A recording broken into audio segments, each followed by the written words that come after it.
Alright, ladies and gentlemen, welcome to another episode hosted by me, your host, Snake. And today we're looking at one of the most fun heroes to play, one of my favorite heroes to play, mo&Krill. I get along with this hero very well just because you can get away with having high ping. As you can see, I always have 200-250 ping. So it's not too bad. You do miss one or two grabs from time to time, but it's not the end of the world. You've got good sustain in lane with the AoE heal. You want to be in the dual lane, you don't want to be in the solo lanes. Yes, you can still win the solo lanes, but you just get so much more effectiveness if you're in the dual lanes and the two middle lanes. Alright, so I'm laning with the warden over here. He didn't do too much throughout the laning stage. He was just not of much help, but yeah, we do pretty well in the laning stage eventually. As you can see here, we get the kill onto that Wraith. Warden is pretty low, so I'm trying to defend him, trying to get him to back up. Luckily Lash wasn't capitalizing it, because a good Lash there would stomp on us. Over here I burrow early and then I get around the corner. Wraith was already pretty low, and with a nice burrow and a little stomp I get the kill onto her. Now in the early stages you actually want to get as many ults off as possible. You do get extra HP per ult if you do kill the enemy within the duration of the ult or shortly afterwards. So you can see I'm trying to grab him there, just didn't make it, but my Sand Gush does get it eventually. They push me up under their Guardian here. I get very low, but I do still manage to escape. That's the benefit. I've got like 300 HP. It's early in the game. So I'm hiding behind the veil here just to see if there's anything that I can still do, help my team. When I realize nope, nothing's going to happen, I back off and start being productive, getting some farm. You'll see I'm fast forwarding some of the clips for you guys. If it's something boring I won't show you guys, but I see there's going to be a free kill on the McGinnis over here. Easy burrow, and that's it, the end of McGinnis. This ability is so strong.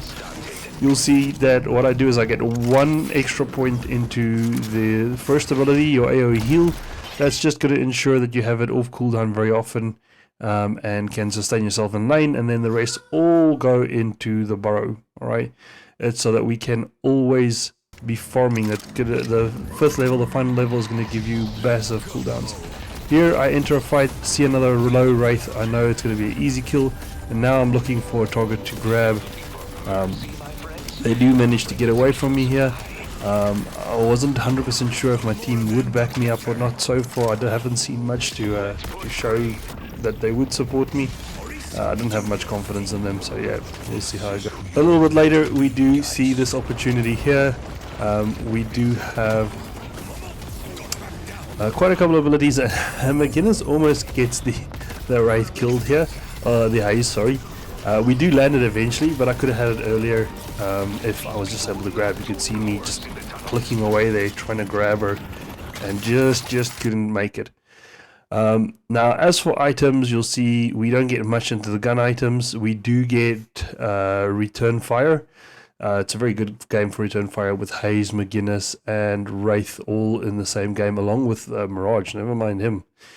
Then we've got the range extender, we got extra spirit, we got mystic vulnerability, and then we get torment pulse, which is going to help us farm in the early stages. And then the first big item I get is magic carpet. Magic carpet is just going to ensure you get onto the enemy a lot easier. They can't escape you.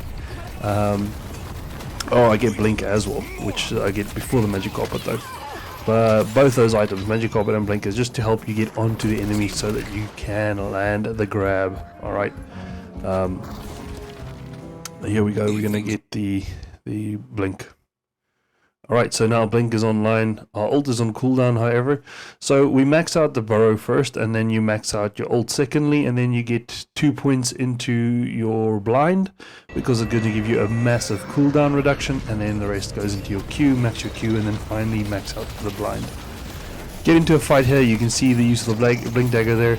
Wasn't able to grab that Wraith, but we are able to grab the Lash. Now in the early stages, like I said, you grab whoever you can, just because you want to get those grab kills so that you can start increasing your HP pool.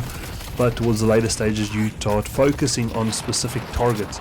If Haze becomes a problem, you always go for the Haze. Wraith in this case was definitely not the Wraith. Wraith was free money. but you get the drift, right? Mirage might be a problem. Well, then focus the Mirage. mo&Krill has one of the few definite and quite long stuns in the game. So definitely a hero that you want on your team. Now we see another fight active over here. We see the McGinnis and focus him down. Easy kill with the grab. Down goes McGinnis. Extra HP for me. And now I can start looking to see if anybody else is in the area. I see the Lash here, but he is very close to his walker, and I don't think I should follow. I don't think I should chase. I've used all my abilities at all cooldown, so rather just back, you know, I don't need it. I've almost got enough money for a magic carpet as well. Got quite a couple of unclaimed souls, so you don't want to waste or risk any of those souls. Now got the moolah for the magic carpet, and you'll see immediately using that magic carpet. It's duration extension, it's cooldown reduction, plus mobility, right? It's freaking amazing. And here you can see using it, getting in there. We did get walled off, but unfortunately Lash landed on the wrong side of the wall there, and we were able to grab him. McGinnis escapes with her life. A little bit of a chirp going on there for the enemy. Breaking off the Lash. It was an accident though. Lash wasn't there when she threw the wall. The wall came later. Now I see that they are low, and I know that this could be easy kills for me. Grab the McGinnis over here. I am overextending a little bit, but I am very confident. I do have magic carpet available, so I know I can escape if I have to. I've got blind available, so I've got multiple ways of escaping there. And I'm just sitting back waiting for the right opportunities. You'll find that I love playing with good positioning. Usually, even though I am the tank, yes, I'm not always the frontliner. I usually go for a pickle from the side, look for the opportunity available here or there, and that's just my playstyle. And as you can see in this game, I'm gonna have a perfect game. Plus, I'm gonna be having the most kills. I did not do the most damage though. I think Geist got me with the most damage there, which is obvious. She has massive AoE, and mo&Krill isn't really an AoE damage dealer. He is a, like for me, focusing single target. That you all definitely, obviously, but focusing on a single target, something like the Wraith or Haze or whatever. Over there I got lucky. I was actually flying in. I'd seen they'd pushed up too far, and I was waiting for the car to come out. And just by chance, the time my burrow ended was the same place where the Wraith landed, and I got a free kill with 950 gold in the bag, or souls in the bag there. So that's escalating exposure for me. Now I can basically 1v1 anyone of the enemy at the moment. If they had Abrams or something like that, I might not have been able to kill them. But here you can see me going on a 1v2 situation here. I'm just not scared. I know I can do these things. Grab the Wraith, although she's already tried to escape. I just wanted to secure the kill, and now I can chase down this Lash, and there's nothing he can do. He's just stuck. So that's a 1v2, and I beat them both. I've still got full HP.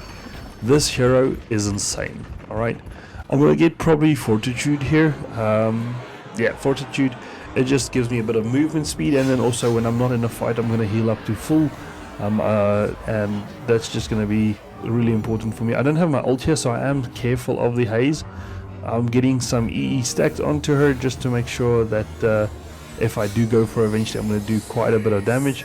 But now she's disappeared. I'm trying to find her again, and she's gone out. Those EE stacks, the escalating exposure, the more stacks they have, the more damage you're going to deal to them. It lowers their spirit resist. So yeah, I want to get a couple of them on her, but I also don't want to get stacked myself. I don't want to end up getting the fixated stacks on me with the Haze. So yeah, that was why I went in and out there. Okay, we get the kill onto the Yamato. My ult was unfortunately cooldown, but luckily hers was 2 just for a short duration. You can see Burrow Strike onto 3 heroes there.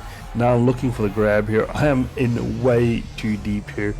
I'm going to grab the McGinnis. I haven't got enough EE stacks on it to kill her just yet, but she was going to jump over the wall there, so I had to grab her, and that unfortunately cost me that kill, but it's okay. I was hoping my team would be able to follow up, but they were taking objectives, which is really good. You know, I'm not going to flame them for taking objectives. There's worse things they could be doing. Now, as you can see at the moment, I'm just hunting. I am looking for anybody. I'm even trying to blink up to high ground there so I can burrow up onto the high ground. Doesn't work out, but we're taking the enemy patron. And there's just nothing this enemy can do. We are just way too far ahead of them. You can see my return fire also paying off. Just all these squishy heroes hitting into me while I'm tanky as all hell. 3,500, 3,600 HP. They're gonna kill themselves before they kill me. Nice big burrow strike there, getting the kills onto 2, assist onto the 3rd. A bit of a blind, and this is basically it. There's nothing they can do. We've killed off 3 of them recently after the patrons transformed.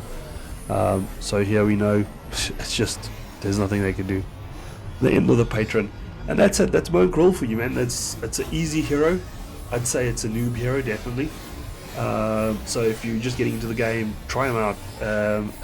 You can make great plays with this hero. It's a playmaker hero, especially if you've got the mobility. If you've got the single target damage to take out the enemy kills, go for it. Why not? You will take some time to learn when to engage, when to disengage. He's not an easy hero that you can solo other enemies unless you're way ahead. If you're far behind, you're going to struggle. Now, as you can see there, I've got the best net worth. I've got 14-0 with 10 assists. I don't have the best damage. Obviously, Wraith owned me there, but that's okay. Now, I hope you guys enjoyed it. I hope you guys managed to learn a little bit. If you did, like and subscribe, and we'll see you in the next one. Cheerios.